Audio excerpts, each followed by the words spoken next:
My name is Deanie Chen, and I'm originally from Kansas City. I started doing photography kind of senior year of high school, kind of casually, and knew that music was something I wanted to get into, but didn't know how to go about it. I started just kind of researching local shows. I already was a huge concert goer, so I would just go to smaller shows where there wasn't a camera policy and you could bring in anything you wanted. And I just started building my portfolio that way. Once that started growing, I started emailing managers and being like, hi, I'd love to shoot your show. And then after that, I just started working for a few different small publications, and then it just kind of snowballed from there. I graduated undergrad in 2020, and during my senior year of college, I was unsure of what my next steps were. My parents really wanted me to go to law school, so I had already applied, but I didn't have anything lined up post-grad. But then I got a tour offer with one of the artists I work with frequently. His name is Max, and I was supposed to be headed out on tour May 2020, and obviously we know what happened in the world then. That just didn't end up happening, and I didn't have a backup plan. I was either going to defer law school for a few years, go work full-time music photography, maybe work at a coffee shop during the day, try to make ends meet, and then maybe go to law school in the future. With the pandemic and most of my work being live music, most logical choice for me is to not waste this year and go to law school. Ideally, it would be amazing to work full-time as a photographer someday, but the more I am in the industry, the more I've learned that it's a very difficult thing to make feasible. Even a lot of my friends who are also so talented and so successful, this past year, a lot of them collected unemployment. It's not a very kind industry to photographers and to keep photographers afloat, and most people have other jobs, so a full-time photographer would be a dream, but I think it really depends on what falls in my lap and what ends up happening. So in the beginning, when you're first starting out, it's a lot of cold emailing. It's just sending out so many emails. Send out 20 and you maybe get one back, and that's a win. Once you start working a lot, especially when I lived in LA, I live in New York now, but when I lived in LA, it was a lot of going to every single show that I had gotten approved for, or taking every opportunity.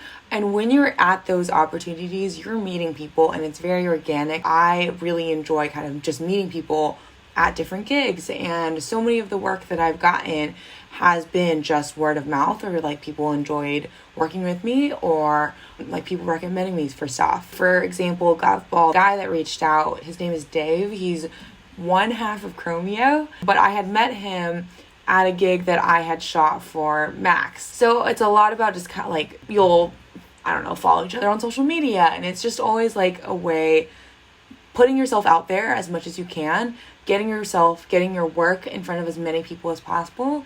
That just statistically that just increases your chances of getting hired for more stuff.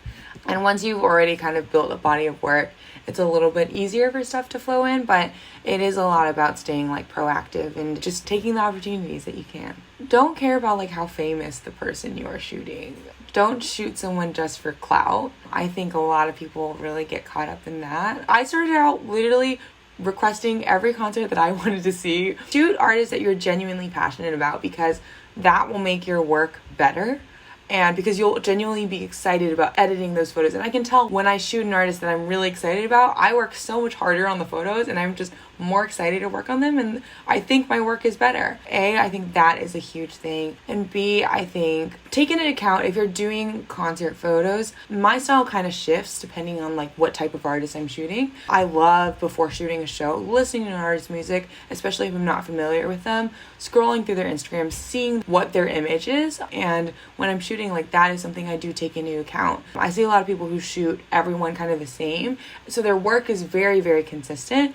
But I find that artists often connect more if I try to capture a little bit more of their spirit and their vibe in my photos. Other than that, practice makes perfect. You see my phases through all my work, and I think that's a big part about being an artist and being a photographer, is trying to find your personal style. And it's heavily influenced by whatever my influences are in the moment. And I think developing your personal style is a lot about looking at a lot of reference, but also playing around and experimenting and seeing what you like.